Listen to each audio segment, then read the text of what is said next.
Welcome, everyone, to episode 132 of the Reds Unrestricted podcast. I am your host, David Comerford, and I'm going to be taking you through the 1-0 victory over Brentford. So another 1-0 win for Liverpool, another 1-0 win secured by Mohamed Salah, this time bundling in the first half against Brentford, and then Liverpool missing some opportunities to make it more comfortable, but holding off Brentford to claim the victory and the clean sheet. That solidifies fifth place in the table at the moment. So let's start this podcast with a 3-yard match review, as usual. And I was tempted to go with and another one for this, playing on what Pep Linders said in the tunnel afterwards. But I had to add the word "and" at the start, so it fit the 3-word bill because he was just saying another one like DJ Khaled. So I think I'm going to go for a more snappy Salah makes history for this one, obviously in reference to the fact that we see Mohamed Salah really make 3 pieces of history in this game, and that can't necessarily be overlooked. So it was his 100th Anfield goal in the first half. He moved level with Steven Gerrard in 5th place, I believe, on the club's all-time list, and has now scored in 9 consecutive Anfield appearances. I mean, the dominance of this man at that particular stadium is unbelievable, and I think is right up there sort of in Premier League history. The consistency there, obviously, with scoring all those goals is unbelievable. But I did want to sort of take a moment on Salah because it is very easy to take what we're seeing for granted. And I think beyond that, people talk about superlatives running out, and that's kind of an overused expression to a degree, but it's true. In this case, Salah's been so consistently unbelievable for 6 years now that it's hard to find new things to say to him, new ways to praise him. But the thing I look at with this is if when we'd signed him, if you cast your mind back to that day in 2017 when Mohamed Salah joined Liverpool, if someone had said to you then he's going to score as many goals for the club as Steven Gerrard, you would have been absolutely stunned. And that wasn't a reflection, obviously, of the player that we were getting. We were all excited about it, but to reach that level is unbelievable. We're talking about the greatest player of Liverpool's modern history in Gerrard, really. And for Salah to score the same amount as him is phenomenal, to be honest. So it was funny to see a lot of people on Twitter saying, he's the only sort of king they recognise. And obviously, this is the game that started with the national anthem being played at Anfield. We've gone into the reasons why it was booed in our podcast called Explaining Scouse Not English, which you can listen to if you scroll back. I think it's an episode in the 20s or something like that. So I'm not going to get into that here. But I was just really proud to support the club at that moment, to be honest. It's sort of a Scouse exceptionalism in a way, and it does show how much it goes beyond the football team, I think, and it becomes more about your identity with Liverpool.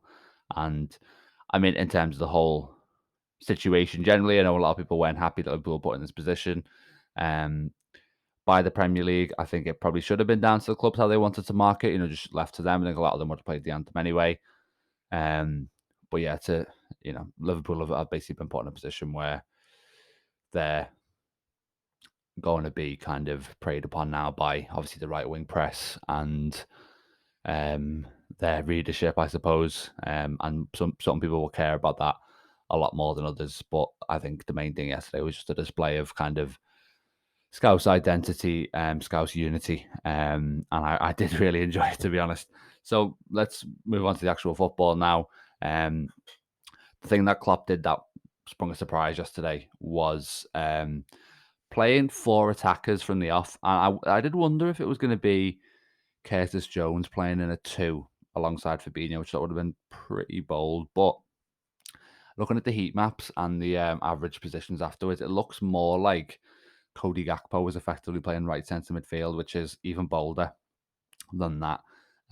Not that it affected Liverpool too much, because they finished the game with an XG of just over 2, and they've only given up 0.2 to Brentford.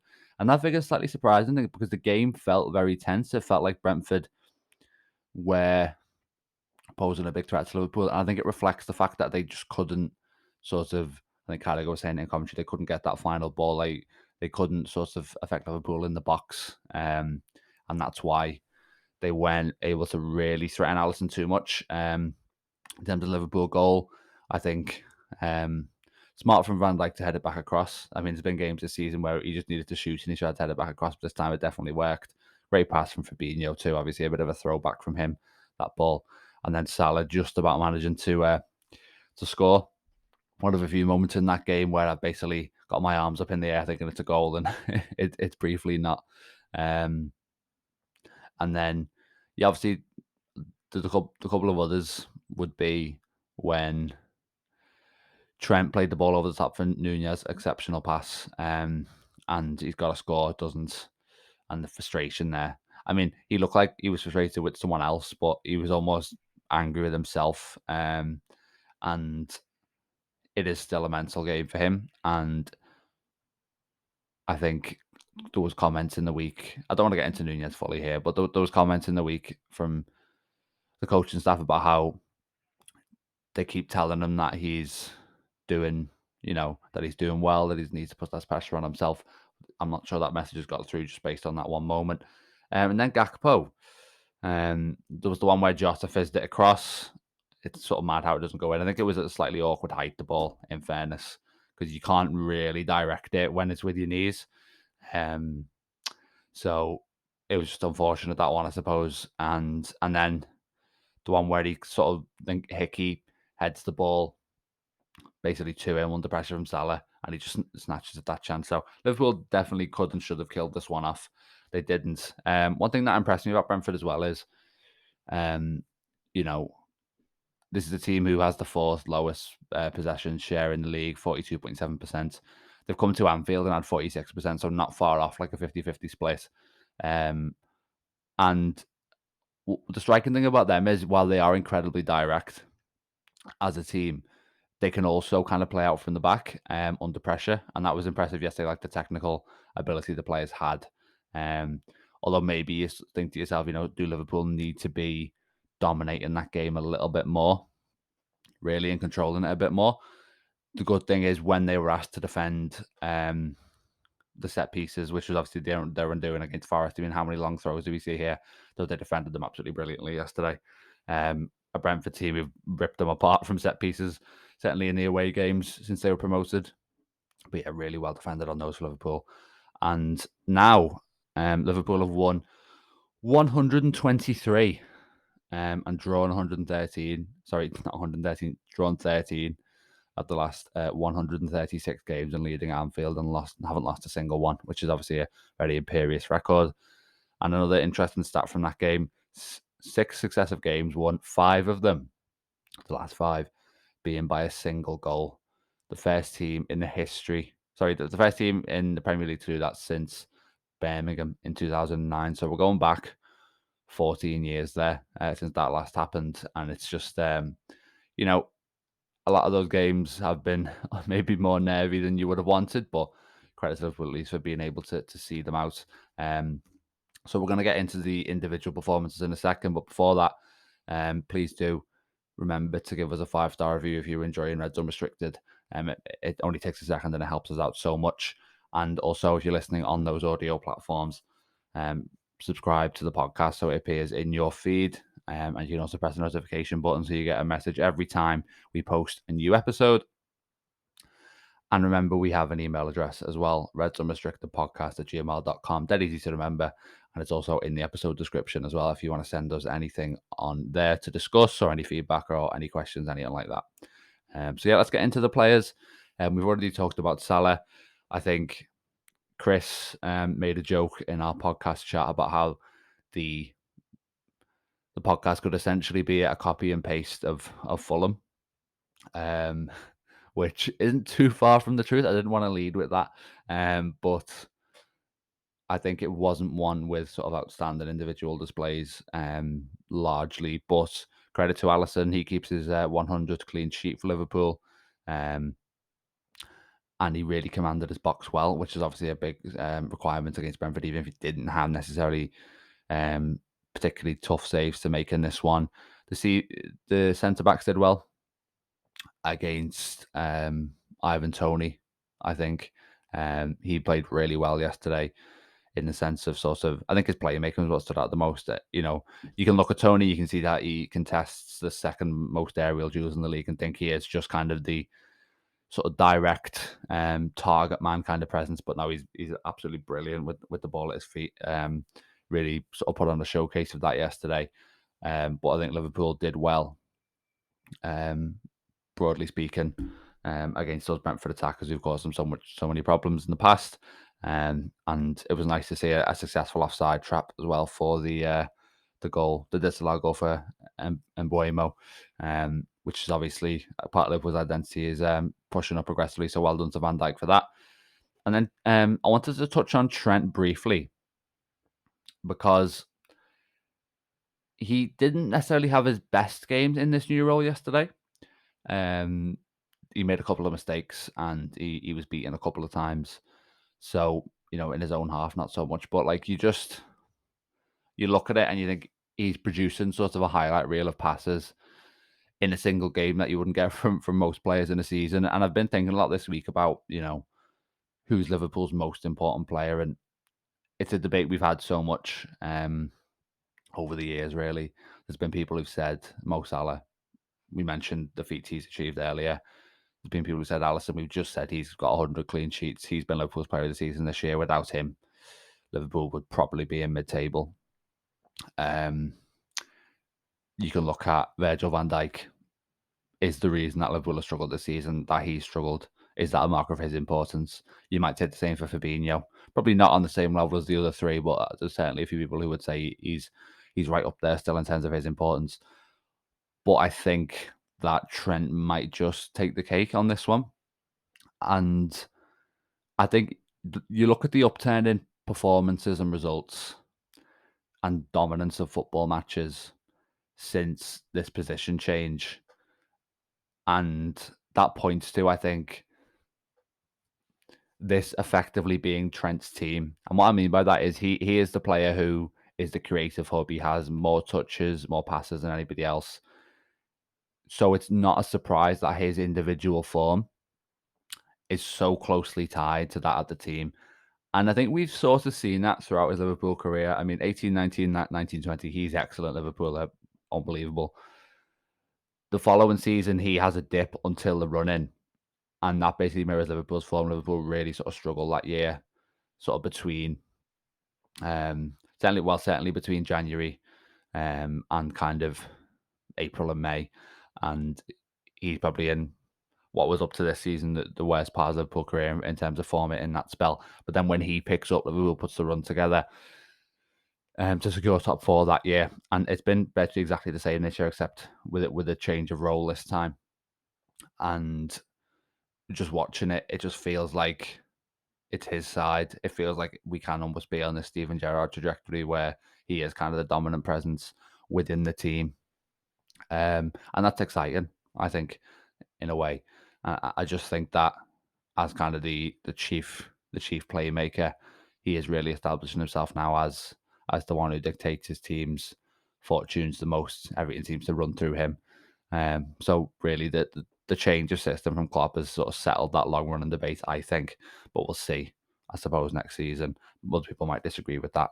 I just thought it was an interesting kind of development that we have seen in the past couple of weeks.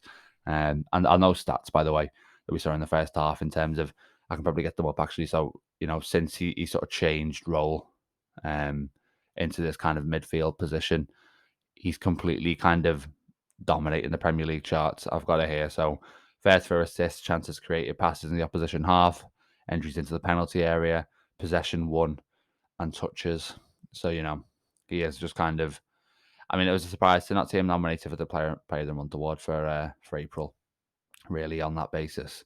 And yeah, he is just kind of in a class of one lately, you'd have to say. And already, I think Klopp is, from the midfield rebuild standpoint, he's managed to get himself this amazing all-round midfielder who's only going to get better, I suppose, as he gets more used to playing that role at the elite level. And we've seen him play it before in kind of his sort of development days, but playing it now is obviously a bit different. But he's growing, I suppose, with every week, and even the mistakes he made yesterday in that regard, I think were probably a part of that learning curve, you'd have to say. So I didn't necessarily want to talk about Trent so much after not one of his best games, but it was something I think that was worth exploring. So let's think about where Liverpool are sort of at the moment. I'm not going to get into the top four race in particular because we're recording this on Sunday morning. So we've got Newcastle versus Arsenal and West Ham versus Man United later today. I think there's not much point talking about where Liverpool are at until we see what's happened with those games. Ideally, I think in the case of catching Newcastle, it's critical that Arsenal beat them with Man United as well, given their fixtures, given that West Ham are a team who are sort of European semi-finalists and are much better than their league position suggests. I think that's probably got to be drop points for Man United as well, given their remaining fixtures look a bit more straightforward. So I think today's going to go a long way to determining how, certainly what the mood's like heading into this game against Leicester, but even beyond that, just sort of the final weeks of the season, I suppose, whether it is just going to be kind of a bit of a quiet finish of the season, really. Liverpool just trying to, keep the good feeling without necessarily competing for all that much, or whether it is going to be a bit of a grandstand finish in this top four battle.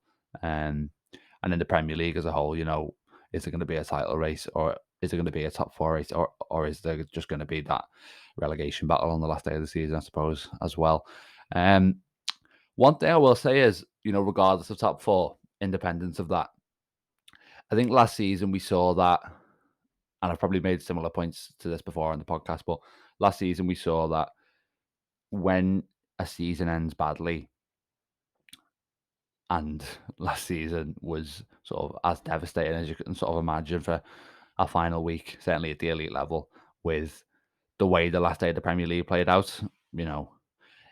Imagine if Man City had just won that game against Aston Villa, just sort of like 3-0 or something, and Liverpool had never really been in a position, they would have recovered a lot quicker, I think. And then obviously you have the Champions League final a week after, which isn't kind of, you're not sort of as, it's not as brutal in a way because, you just lost the game yourself 1-0 and you've not done enough ultimately. But I just think that double blow to end the season and seeing those kind of quadruple aspirations unravel, but you come agonisingly close, is just so brutal for the players. And I think as much as they might have thought otherwise, even with the sort of parade at the when they got back to Liverpool, ultimately, as much as that was a spectacular show of support, which has obviously meant a lot to them, I don't think it was enough to kind of lift the players off the floor. And I think even when they came back for pre-season, that kind of emotional hangover was probably still there. And we're saying all this with hindsight. I mean, we probably didn't think it at the time, but we probably saw that into the start of this season, and then the players' confidence is just kind of low. And it's one of those things where when it's gone, it's just kind of so hard to recapture, and it just kind of snowballs really over the course of the season. So that was negative momentum, basically.